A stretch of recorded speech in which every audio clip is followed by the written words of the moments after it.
Good morning and welcome to Face the Nation. I'm John Dickerson. President Trump's threat to pull out of the Iran nuclear deal, an international agreement made 2 years ago with Iran and 5 other countries, unless Iran meets certain new conditions, has sent shockwaves around the world. We'll hear from all sides, but we start with Secretary of State Rex Tillerson. Welcome, Mr. Secretary.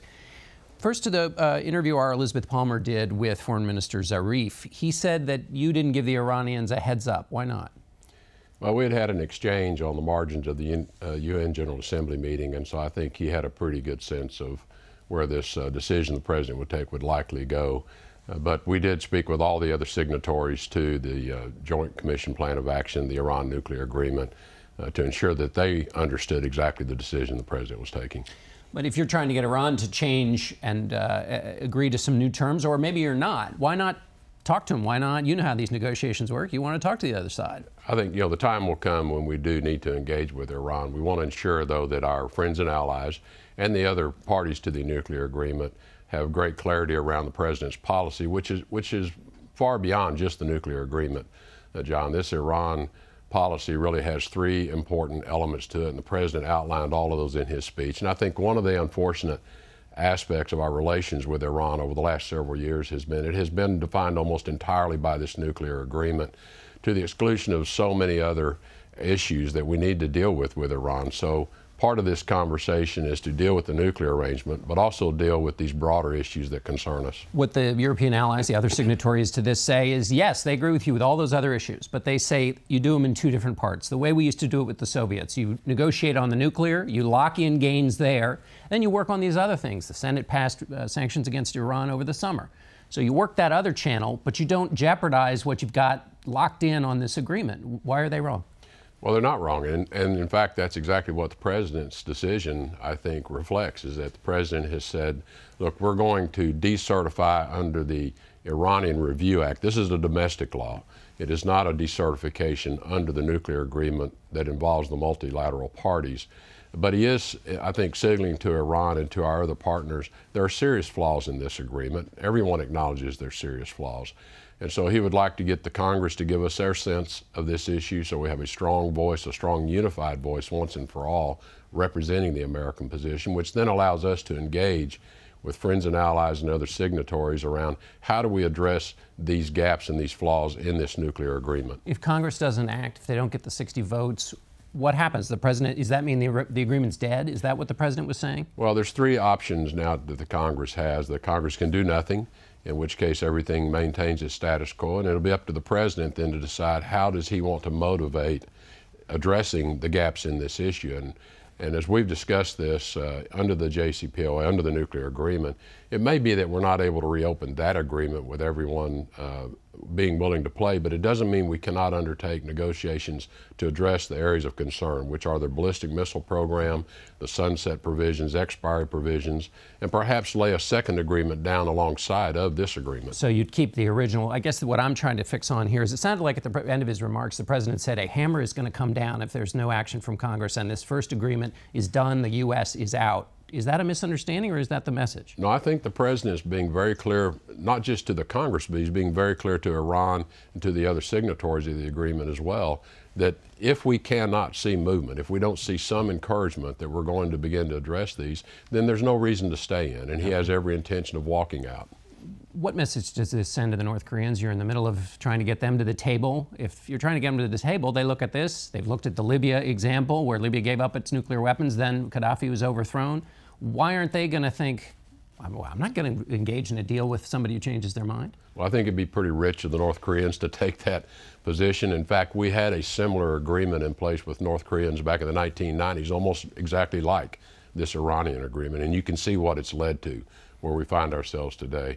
I think the message to the North Koreans is we have a policy towards North Korea's nuclear program. It's the same as the Chinese, the same as the Russians, the same as the regional players. There will be a denuclearized Korean peninsula. And so any agreement with the North Koreans is going to be a very different agreement than the kind that we're dealing with Iran. Although in the 90s they argue that Congress undercut the agreement. But let me ask you about North Korea. They did not test a missile on the 10th of October. Some people thought they might. Is that a big signal? We'll see. We'll wait and see, John. I think that was a big anniversary date for them. We know we have the Chinese Party Congress about to get underway. this week. There are any number of events in the past they have undertaken some type of provocative act. So we'll watch, we'll wait, we'll see. We also listen to their public pronouncements as well. Let me ask you about your relationship with the president. A lot of talk about it. Senator Bob Corker, chairman of the Foreign Relations Committee, somebody you're working with on the Iran agreement, not a person known for saying just anything that comes into his head, has said two things. Last week, he said that you are not being supported in the way that he hoped a Secretary of State would be supported. And this week, he put a finer point on it and said you're being publicly castrated by the president. What's going on here?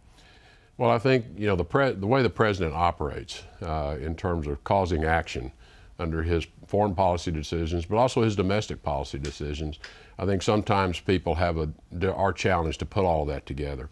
What I would say is when it comes to North Korean policy, or whether it comes to this Iranian policy or the recent South Asian policy, there is absolute alignment between the State Department, the other departments in the cabinet, and the president's objectives.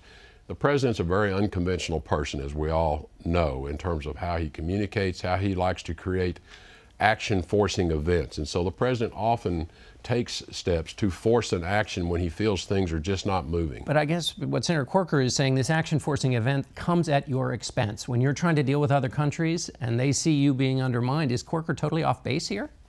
What I would say is, with respect to the example you gave with the Chinese, we have very, very good communication open channels with the Chinese. The president has a great relationship with President Xi. I have a great relationship with the state counselor. There is a clarity around what we are attempting to do with North Korea and how we are working with China to achieve the outcome in North Korea that we all want. So there is no confusion among the people that matter. So Corker's confused about how this works? Well, I know the appearance of it certainly looks like there's sometimes disunity. It requires a lot of work on all of our part to coordinate these efforts so that we are clearly driving towards the objective, which is a denuclearized North Korea. Let me ask you about the other side of this, which is if people on the outside need to know you speak for the president, there are also people who are nervous about everything that's happening in the world, and they want the president to get clear advice from his advisors. They don't want to fight in the dugout. Are you able to tell the president what's on your mind and have the president listen to you and maybe change his mind? One of the relationship issues I value the greatest is that the president wants to know what I think. And so I always present my view of that, and sometimes that's an alternate view to that of others. The president listens to all of that. He takes all that information in. Sometimes it involves numerous conversations for him to come to this, which I think is a very appropriate way to proceed on issues that are as important as these. But I have complete freedom to express my views to the president, and he listens to those views. And changes his mind? And no, we don't agree on everything. Yeah. Yes, sometimes he changes his mind. And whatever he decides, though, he's the President of the United States. I will work as hard as I can to implement his decisions successfully. Does he believe you're wasting your time talking with, trying to talk with North Korea? Which is what he said, I should say. He supports our diplomatic efforts. We're going to maintain those diplomatic efforts. As I have commented to others, our diplomatic efforts will continue until the first bomb is dropped. The other alternative is that you're playing good cop, bad cop. That you're the good cop and the president, by saying you're wasting your time, is being the bad cop. That's a strategy, but isn't it a little dangerous when you're dealing with North Korea? It's not one we're going to share with anyone. As the president has said, he has no intention of signaling to people what his next step will be. He's not going to give them advance warning of what his next action will be. I think that makes it very effective. All right, Mr. Secretary, thanks so much for being with us. My pleasure, John.